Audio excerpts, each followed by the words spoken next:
والصلاة والسلام على سيد الأنبياء والمرسلين.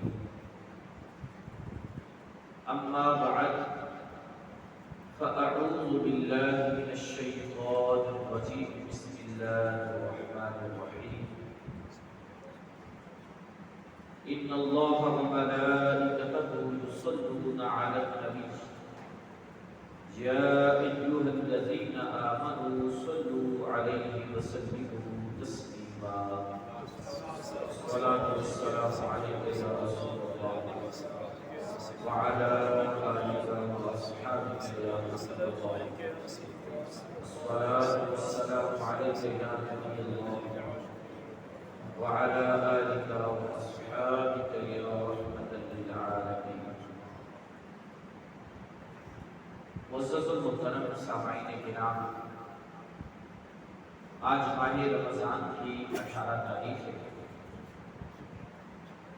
17 رمضان المبارک سن 2 ہجری. اسلام کی وہ عظیم جنگ ہوئی جسے اسلام کی پہلی جنگ بھی کہا جاتا ہے.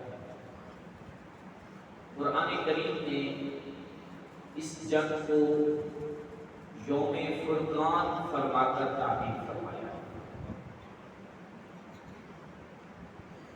یعنی مراد غزوہ بدر ہے کہ جب مسلمان بے سر و سامانی کے عالم میں تھے اور تو اور ان کے پاس سواریاں بھی پوری نہ تھیں. 313 لوگ، 2 گھوڑے، 80 اونٹ، 60 ذرہیں، 3 سواروں کے لیے 1 سواری، 2 پیدل چلتے اور 1 سواری کا سوار ہوتا.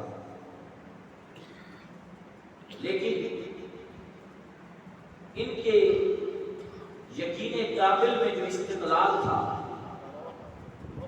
وہ اتنا مضبوط تھا کہ یہ اپنے سے 3 گنا لشکر کے ساتھ مقابلہ کرنے کے لیے چل پڑے. کہاں 313 اور کہاں وہ کفار کا لشکر جرار جس کی تعداد 1000 ہے. ان کا عالم یہ تھا کہ وہ روزانہ 1 اونٹ ذبح کر کے اپنے نوجوانوں کو کھلاتے. ان کے پاس ذرہیں، گھوڑے، اونٹ، حتیٰ کے ہتھیار، سب کچھ تھا. جب یہ مسلمان میدان بدر میں پہنچے تو جمعہ کی شام تھی اور جو چٹیل میدان تھا اس پر پہلے سے بھی کفار قبضہ کر چکے تھے. جہاں انہوں نے جا کر پڑاؤ ڈالا وہ ریت کے ٹیلے، جہاں پر سے گزرتے تو بھی پاؤں ریت میں دھستے تھے. لیکن انہیں اللہ تبارک و تعالیٰ کے وعدے پر بھروسہ تھا کہ رب نے وعدہ فرمایا تھا.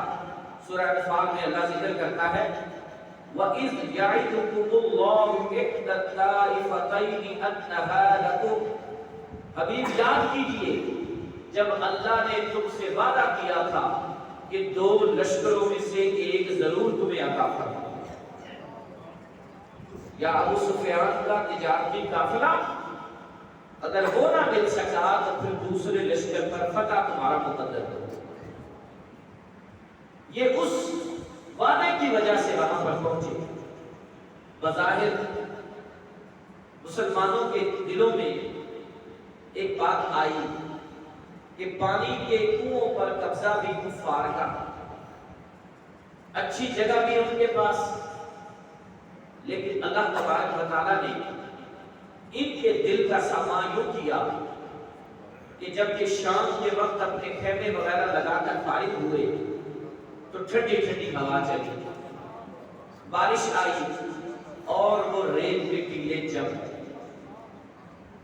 فرمایا رات مسلمانوں نے، گرمی کا موسم تھا، رات مسلمانوں نے بڑے اطمینان اور سکون کے ساتھ گزاری. نیند کی وجہ سے انہیں سفر کی ساری تھکان وغیرہ بھول گئے۔ جمعے کا دن ہے، 17 رمضان ہے، 2 ہجری ہے۔ نبی رحمت صلی اللہ علیہ وآلہ وسلم جب اذان فجر ہو چکی حضور جماعت کے لیے تشریف لائے تو رسول اللہ کا حال یہ ہے کہ غلام ساری رات سوئے رہے لیکن محبوب ساری رات دعائیں مانگتے اور عرض کرتے رہے، مولا یہ مٹھی بھر ہے میری کمائی جو میں لے آیا آج، اگر آج یہ تیرے نام پر قربان ہو گئے نا تو پھر قیامت تک تجھے پوجنے والا کوئی نہیں آئے گا، تیری عبادت کرنے والا کوئی نہیں ہوگا، یہ مٹھی بھر میری کمائی ہے۔ تو رب العالمین نے اپنے پیارے حبیب علیہ الصلوۃ والسلام کے دل کی ڈھارس بتاتے ہوئے فرمایا، محبوب پیارے غم نہ کیجیے، میں آج اپنے نظام کو بدل دوں گا، میں نوری فرشتوں کو بھی نازل فرما دوں گا، وہ بھی تمہاری مدد کے لیے آ جائے گا، وہ بھی تمہاری مدد کے لیے آ جائے گا۔ پہلے 2000 پھر 3000 اور پھر 5000 فرشتوں کا وعدہ فرمایا، اور وہ فرشتے میدان بدر میں آئے بھی اور لوگوں نے انہیں جنگ کرتے بھی اپنی آنکھوں سے دیکھا۔ رسول اللہ علیہ السلام جمعے والے دن صبح صفے سیدھی فرما رہے ہیں مجاہدین کی، اسی دوران ایک صاحب صف میں جب کھڑے ہیں تو ان کا پیٹ کچھ آگے بڑھا ہوا ہے، حضور کے ہاتھ میں ایک پتلی سی چھڑی ہے، گزرے جاتے ہوئے رسول اللہ نے وہ چھڑی یوں آہستہ سے ان کے پیٹ پر لگائی اور کہا، اس طرح یا سوار سیدھے ہو جاؤ، یہ تم نے پیٹ کیوں باہر نکالا ہوا ہے۔ اتنا کرنے کے بعد حضور گزر گئے، جب واپس پلٹے تو حضرت سواد نے عرض کی، آقا میں آپ سے بدلہ لینا چاہتا ہوں۔ فرمایا کس بات کا؟ عرض کی آپ نے بغیر کسی وجہ کے مجھے چھڑی ماری ہے، میں اس کا بدلہ چاہتا ہوں۔ صحابہ کرام کہتے ہیں کہ ہمارے خون کھول گئے، سواد کی یہ وجہ اپنے نبی سے بدلے کی بات کرے؟ حضور علیہ الصلوۃ والسلام نے اپنے ماتھے مبارک پر کوئی بل نہیں ڈالے، کوئی شکر نہیں ہے، کوئی غصے کا اظہار نہیں ہے، بلکہ آگے بڑھ کر ارشاد فرماتے ہیں، اے سواد میں حاضر لو، آؤ اپنا بدلہ لے لو۔ حضرت سواد نے عرض کی، آقا نہیں، جب آپ نے چھڑی ماری تھی تو میرا پیٹ ننگا تھا، میں بھی یوں ہی چھڑی کے لیے بدلہ لوں گا کہ آپ اپنے شکم مبارک سے اپنے پیٹ سے کپڑا ہٹائیے۔ حضور نے کپڑا ہٹایا، حضرت سواد حضور کے جسم اطہر کو دیکھ کر آپ نے چھڑی دور پھینکی اور دوڑ کر مصطفیٰ کے جسم اطہر سے لپٹ گئے، حضور کے جسم سے اپنے جسم کو پس کرنا شروع کر دیا، حضور کے شکم مبارک کو چومنا شروع کر دیا اور عرض کرتے ہیں، اے میرے بھائیوں تم نے کیا سمجھا کہ میں اپنے نبی سے بدلہ لوں گا، یہ جرات میں کروں گا؟ اور نہیں، میں نے کہا موقع بڑا اچھا ہے، بہانہ بدلے کا بناتا ہوں، حضور شکم سے کپڑا ہٹائیں گے، میں لپٹ جاؤں گا، جنگ کا وقت ہے، پتہ نہیں آج زندگی وفا کرے یا نہ کرے، اس دنیا سے جاتے ہوئے میرا جسم جب حضور سے لگ جائے گا تو دنیا تو بہتر ہو ہی جائے گی، اللہ قبر بھی بہتر فرما دے گا۔ یہ صحابہ کا عقیدہ ہے۔ آج اگر ہم روضہ رسول پر جا کر دور سے کھڑے ہو کر بھی جالیوں کو بس کریں نا تو کچھ وہاں تنخواہ دار مولوی بیچارے جن کا کام ہی شرک شرک کہنا ہے، وہ یہی آواز لگائیں گے، شرک ہے شرک ہے۔ تو ان سے پوچھا جائے، وہ بے وقوف ہو، شرک کی تعریف بھی کبھی پڑھی ہے کہ نہیں؟ یا شرک کی تعریف بھی تمہیں آتی ہے کہ نہیں آتی؟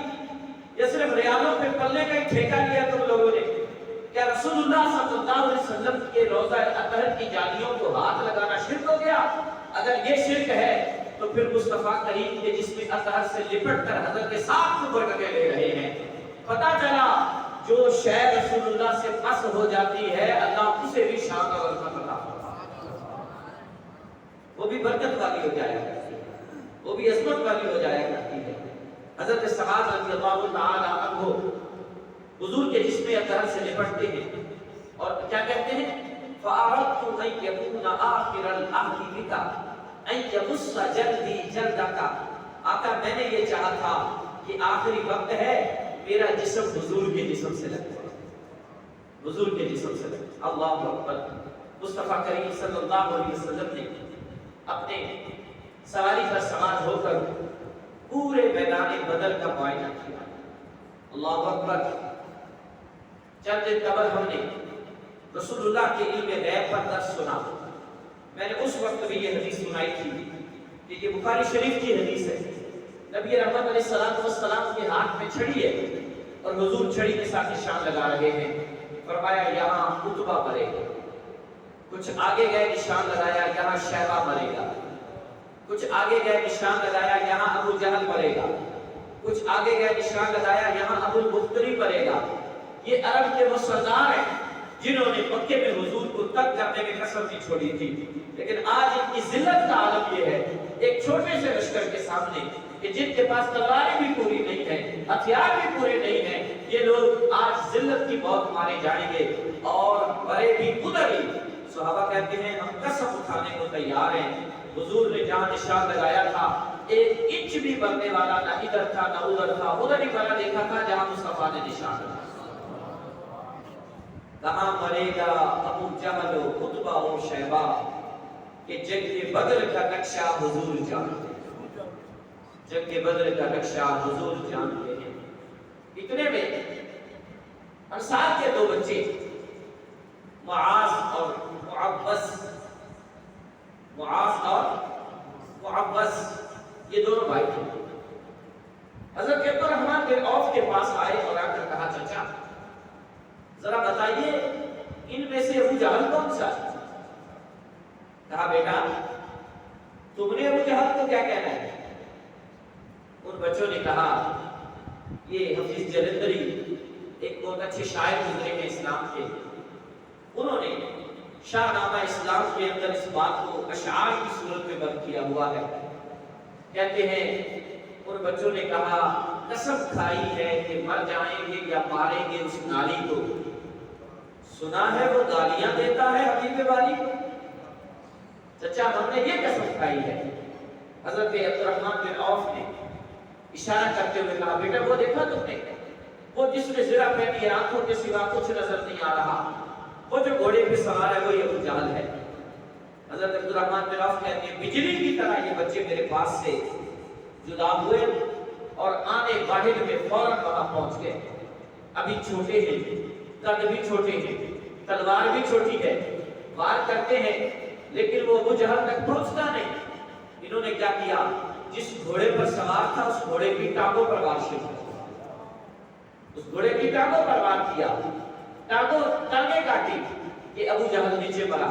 اللہ کس طرح ذلت کی موت دے رہا ہے کافروں کو کہ مرا بھی ہے تو جو چھوٹے بچوں کے ہاتھوں پر، لیکن ذلیل تکبر اس وقت بھی تھا۔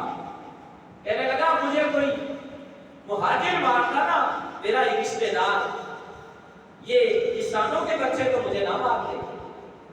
غرض اسی عالم نے ابو جہل کو واصل جہنم کیا ان بچوں نے۔ پھر میرے آقا صلی اللہ تعالی علیہ وآلہ وسلم کی خدمت میں ایک صحابی آئے، عرض کیا آقا ایک پرانی سی تلوار تھی گھر میں پڑی گئی، آپ نے اچانک اعلان کیا، میں اٹھا کر چل پڑا، ابھی دو چار بار ہی کیے کہ میری تو تلوار ٹوٹ گئی، میں کیا کرتا؟ توجہ میری طرف۔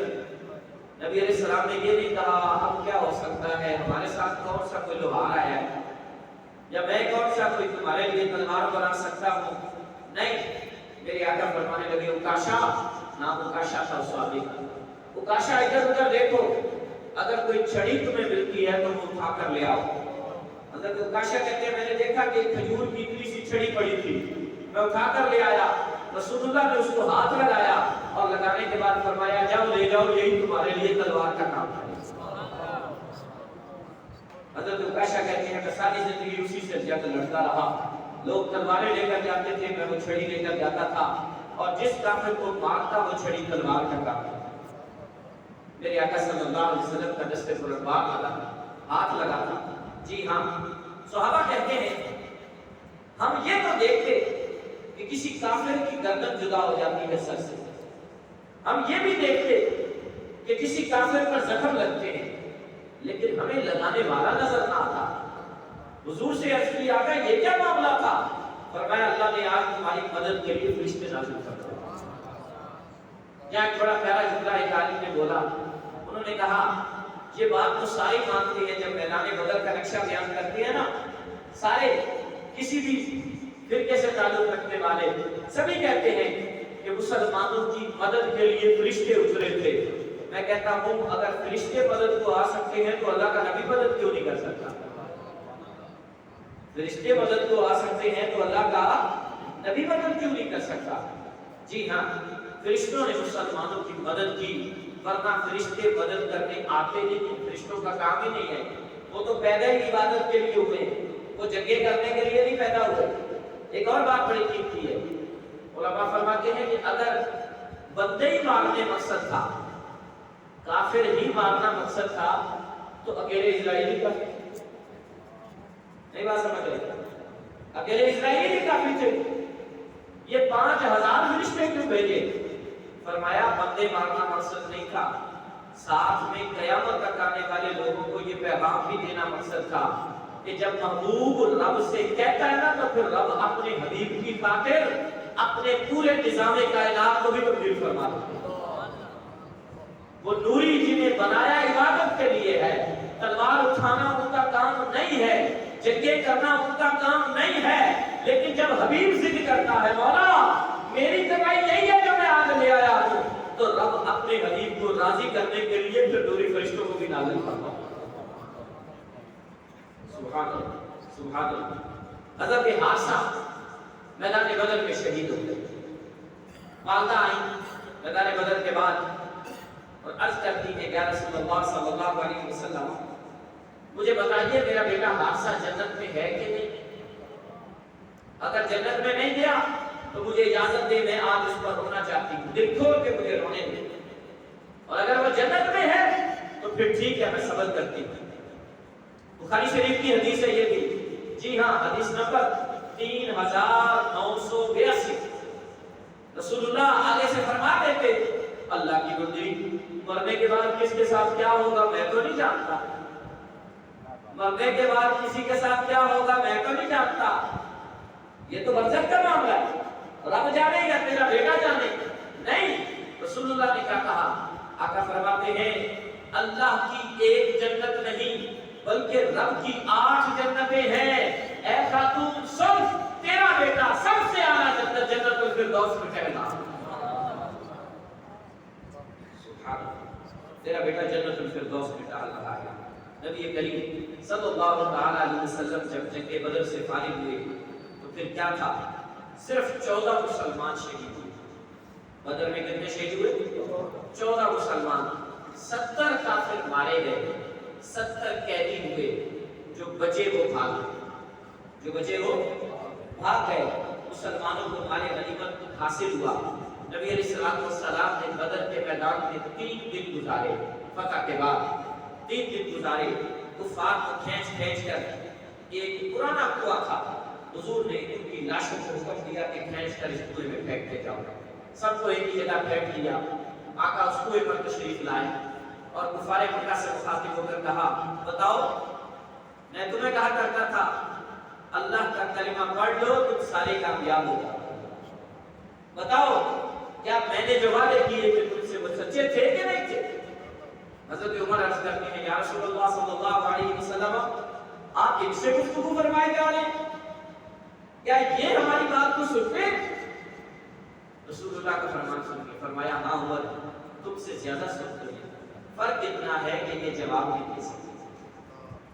مردہ سنتا ہے, مردہ سنتا ہے لیکن وہ جواب نہیں دے سکتا.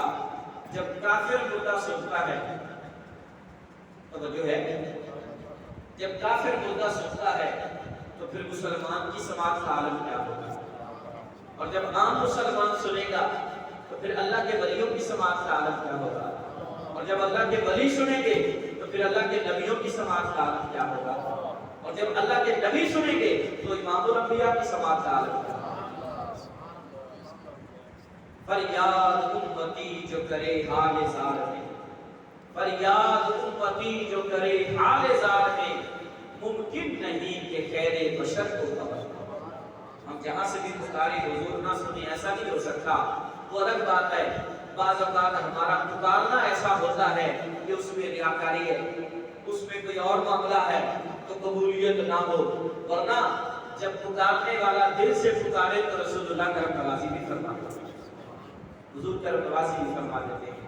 غرض جب یہ جنگ کا معاملہ، بدر کا معاملہ ختم ہو گیا، نبی کریم صلی اللہ علیہ وآلہ وسلم واپس تشریف لائے۔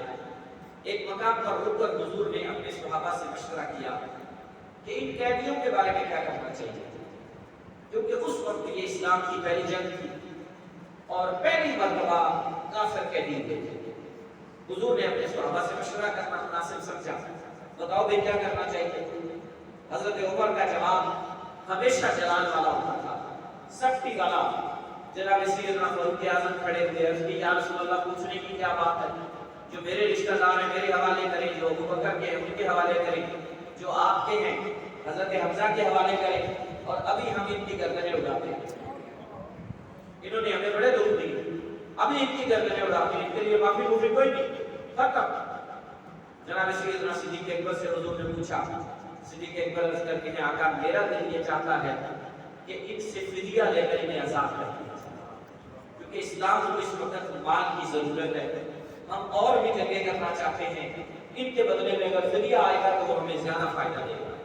نبی علیہ السلام نے جناب سیدنا صدیق اکبر کی رائے کو اختیار کیا، لیکن ساتھ یہ بھی طے پایا کہ جو فدیہ نہ دے سکے اس کا کیا کرنا ہے۔ تو سرکار نے فرمایا کہ فدیہ نہ دے سکے اگر وہ پڑھا لکھا ہے تو اس کو یہ کہو کہ وہ ہمارے مسلمان بچوں کو پڑھنا لکھنا سکھائے۔ اسی عالم میں حضور کے چچا حضرت عباس بھی انہی لوگوں میں موجود ہیں جو قیدی ہیں۔ اس وقت تک حضرت عباس نے کلمہ نہیں پڑھا تھا، قیدیوں میں موجود ہیں۔ نبی علیہ السلام کو مخاطب ہو کر کہا چچا جان آپ کا کیا ارادہ ہے، فدیہ دیں اور آزاد ہو جائیں؟ تو چچا نے کہا میرے پاس تو دینے کو کچھ بھی نہیں، وہی تھا جو رستے میں آتے ہوئے میں نے اپنے لشکر پر خرچ کر دیا۔ اب حضور کے علم کا اظہار سنیے گا، مصطفیٰ کا وہ علم جو اللہ نے حبیب کو عطا فرمایا اس کا اظہار کچھ یوں ہوتا ہے۔ آقا فرمانے لگے جب قافلہ مکے سے نکلا تھا، کچھ دور آ کے قافلے نے پڑاؤ کیا، تم قافلے والوں سے کہہ کر چلے گئے تھے کہ میں ذرا اپنی بیوی سے مل کر آتا ہوں۔ بیٹھے مصطفیٰ مدینے میں، سارا واقعہ ایسے جیسے ویڈیو بنائی ہوئی، حضور مکے کی ساری بات سنا رہے ہیں۔ چچا کہنے لگے ہاں جی میں گیا تھا، فرمایا میری چچی ام الفضل کا ہاتھ پکڑا تھا، پکڑ کر گھر کے کونے میں لے گئے تھے، لے گیا تھا، ایک پتھر پڑا تھا، ہاں جی آپ نے پاؤں کے ذریعے پتھر کو ہٹایا تھا، اس کے نیچے کچھ سونا تھا، اپنی بیوی کو اشارہ کر کے کہا تھا اگر بچ کے آ گیا تو خود استعمال کروں گا، اگر میں مارا گیا تو میرے بچوں پہ خرچ کرنا۔ آپ تو کہتے ہیں کچھ بھی نہیں، کدھر ہے وہ سونا جو پتھر کے نیچے چھپا کر آیا، کدھر ہے وہ سونا؟ محدثین فرماتے ہیں جب آپ کے چچا حضرت بلال نے، حضرت عباس نے یہ سارا واقعہ سنا کہ میں اور میری بیوی اکیلے تھے، تیسرا بندہ کوئی نہیں تھا، مگر اس محبوب کو تو اتنا بھی پتا ہے میں نے بیوی کا ہاتھ پکڑا، انہیں تو اتنا بھی پتا ہے میں کونے میں لے گیا، انہیں تو اتنا بھی پتا ہے میں نے پتھر ہٹایا، انہیں تو یہ بھی معلوم ہے پتھر کے نیچے کیا تھا، انہیں تو یہ بھی پتا ہے میں نے اور میری بیوی نے باتیں کیا کی۔ تو حضرت عباس کہتے ہیں اشہد انک محمد رسول اللہ، میں گواہی دیتا ہوں آپ اللہ کے سچے رسول ہیں۔ نعرہ تکبیر، نعرہ رسالت، سیدی مرشدی، غلام ہے